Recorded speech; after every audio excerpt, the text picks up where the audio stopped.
Hello everyone, welcome. We're here today to celebrate something really special, the marriage of Pat and Julia. As a reminder, this is a phone-free event, so there will be plenty of time for photos after the ceremony, so just keep them on silent.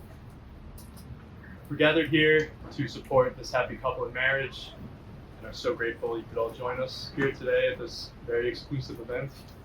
We'd like to give a special thank you to those traveling from out of state, including from Virginia, Colorado, New York, Minnesota, Massachusetts, and Maryland. As we begin, we'd like to acknowledge Julia's grandmother, Joan Wesson, who was unable to travel at this time, but provided Julia with the headband she's wearing today from her wedding in 1955. The couple would also like to take a moment to honor those who are no longer able to be here physically, but who remain in their hearts and minds. Sam Friedman, Elder Friedman, Uncle Ken Friedman, Neville Weston, George Stone, Joyce Stone, and Clifford Larson. We call upon the spirits of these loved ones to join us here today. We also invite the spirits of all of those we've known and lost in this life to join us. And now a moment of silent remembrance.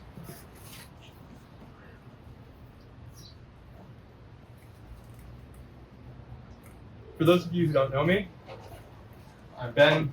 I've known Pat since we were kids. He was actually one of the first friends I made when I moved to Connecticut in 3rd grade. Also want to take a moment to acknowledge our friend Tim Marzik, who is providing musical accompaniment to today's celebration. We've all been friends for over 20 years now, and Tim and I are both honored to be here in this capacity. Pat, Tim, and I have been in multiple bands over the years, and being in a band together is a lot like being in a relationship. You want to show that you're committed, can communicate, have a desire to be flexible. And while my own commitment to music has waxed and waned over the years, I've always really admired Pat's dedication and ability to have fun, stay inspired, and keep his commitment throughout whatever ups and downs may come. And I think that really speaks to his character and what he now brings to his relationship with Julia. But enough about me and Pat. Let's move forward to 2021, when Pat and Julia first met. This love story begins with what has become a classic in modern dating culture, a fateful swipe to the right on a most beloved dating app, Hinge. In the spirit of modernity, their first few dates were virtual. Julia was without a car at the time, a fact that she decided was something of a need-to-know basis, and Pat did not yet need to know. She was also doing a lot of traveling to Colorado and LA at the time, which led Pat to anxiously conclude after 2 virtual dates that this girl was just going to move out west and never speak to me again. Thankfully, that fear did not come to fruition, and after a few virtual dates, they were finally able to meet in person. The first date featured pouring rain and sushi, which is now one of their traditions. When they met, both Pat and Julia were in transitional phases of their lives, each a bit self-conscious about being between employment. Pat was pursuing a master's degree with multiple part-time jobs. Julia had made a full-time job out of finding employment in the entertainment industry during and directly after COVID, which is no easy task in a time of great uncertainty. But they never pressured each other to be anything other than themselves. Instead, they supported each other completely, and together they experienced what they lovingly refer to as their glow up, cultivating the stable, happy life that they now have. They accomplished their respective goals together. They created a life together. This was achieved through hard work, unwavering dedication, love, commitment, and believing in one another's resolve and competence. Julia shared that Pat inspired her to venture out more and explore Connecticut. Through Pat, she experienced the local music scene, impressed with how they couldn't go anywhere without someone recognizing her local celebrity boyfriend. Pat learned the value of slowing down, appreciating Julia's calm and grounding presence. Pat describes Julia's role in his life in one sentence: "She is my peace, and she is my inspiration." They each had their own process of realization that this relationship was special. For Julia, it came one day at the beach, watching Pat carefully escort a distressed crab from the middle of the beach back to the water. Pat described his realization as a series of moments when she'd known him better than he knew himself. She could tell him when he was burning himself out, neglecting to give himself downtime to recharge. She'd know exactly how to make him laugh and know exactly when he needed to laugh. When she would travel for days, he wouldn't feel right until she was back. Pat described that this was the moment when he knew he was an addict. But part of him was missing without Julia there by his side, and he didn't feel right without her. At this moment, he knew she was the way. Eventually, the big moment came. One night in the living room, Pat, quite anxious, got off the couch on one knee and blurted out, almost screaming, "Will you marry me?" Their journey together has been defined by that certainty of knowing they're exactly where they belong. Today, they continue that journey, promising to support each other, laugh together, enjoy plenty of sushi dates, rescue beach crabs when necessary, and cherish all those quiet little moments. And with that, let us get to the good part, the declarations of intent and ring exchange.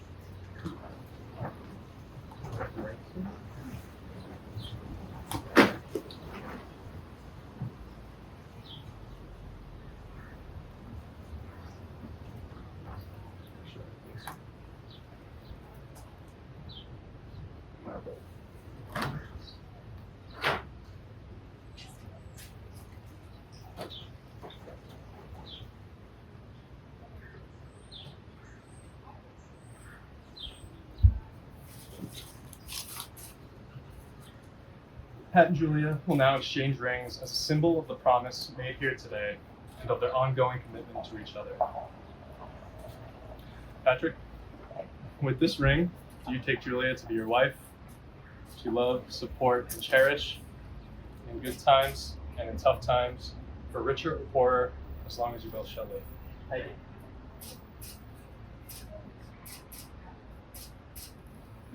do. Julia, with this ring, do you take Patrick to be your husband, to love, support, and cherish in good times and in tough times, for richer or poorer, as long as you both shall live? I do. Now for one final portion of the ceremony, the breaking of the glass. In Jewish tradition, this signifies that the couple has been successfully wed and that the party celebrating their nuptials is about to begin. For some couples, the breaking of the glass can serve as a symbol of breaking down barriers. The only cure to a fractured and broken thing is to unite and build anew together. Couples may also choose to view the broken glass as a reminder that no matter the struggles they will face in their life together, they can rebuild whatever breaks into something stronger, lasting, and new. The broken glass is a reminder that once the glass is broken, it cannot be remade. A new chapter in life has officially begun. I invite you all to participate in saying the traditional Yiddish blessing with me once the glass has been broken. Mazel tov. And so with that, you guys ready?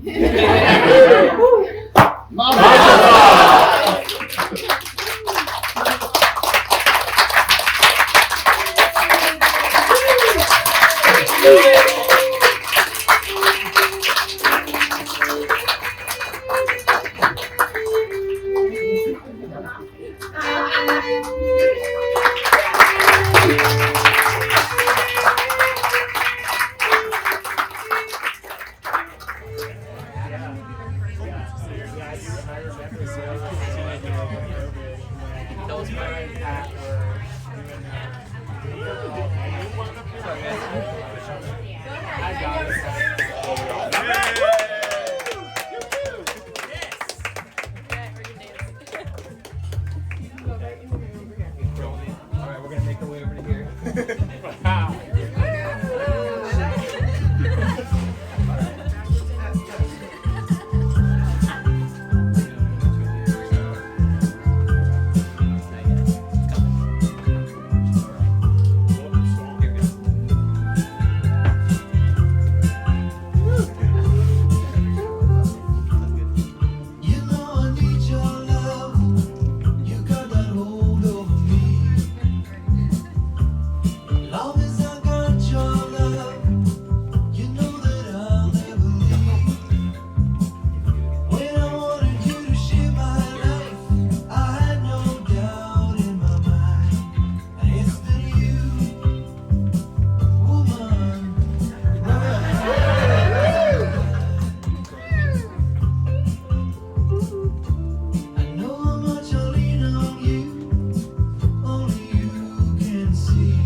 Ready?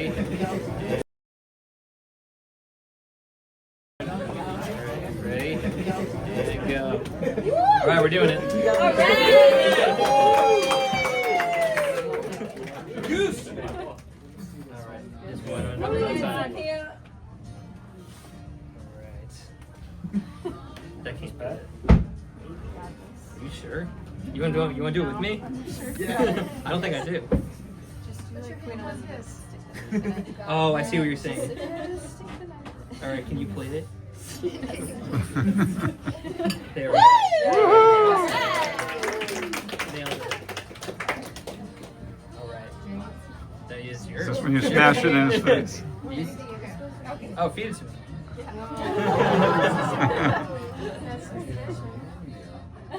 Yeah. You want some? Do it slow. I'm smaller. You want smaller? Stab it. Okay. That's better. Here you go. Yay. Five ducks. Five ducks on your cake.